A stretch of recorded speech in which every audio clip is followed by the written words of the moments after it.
बिस्मिल्लाहिर्रहमानिर्रहीम। शुरू अल्लाह सुब्हानहु व तआला के नाम से जो बेहद मेहरबान और नहायत रहम करने वाले हैं। अस्सलामु अलैकुम रहमतुल्लाहि व बरकातुहू। मेरा नाम हाफिज़ हुज़ैफ़ा बिन खालिद है और मैं पंजाब के शहर लाहौर का रिहायशी।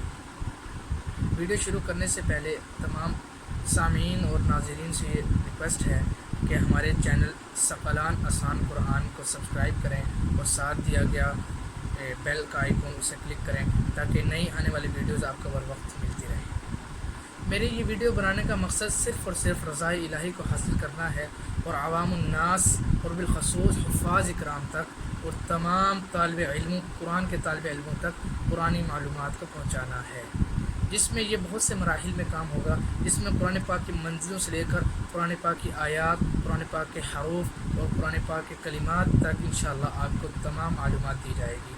और कुरान पाक को आसान याद करने का तरीका, कुरान पाक के रुकू को याद करने का तरीका, और जो हुफ़ाज़ इकराम अपनी बदकिस्मती की वजह से कुरान पाक को भुला चुके हैं अपनी नाअहली की वजह से, और उनको कुरान पाक को याद करने का आसान तरीका इन तमाम वीडियो में आपको मिल सकता है।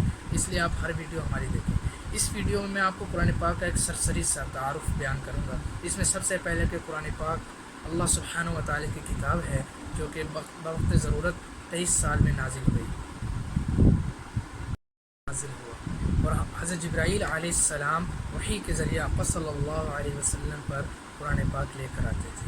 वही की सबसे पहली आयत सूरह अल-अलक़ पारा नंबर 30 इक़रा बिस्मि रब्बिकल्लज़ी ख़लक़, पहली 5 आयत थी।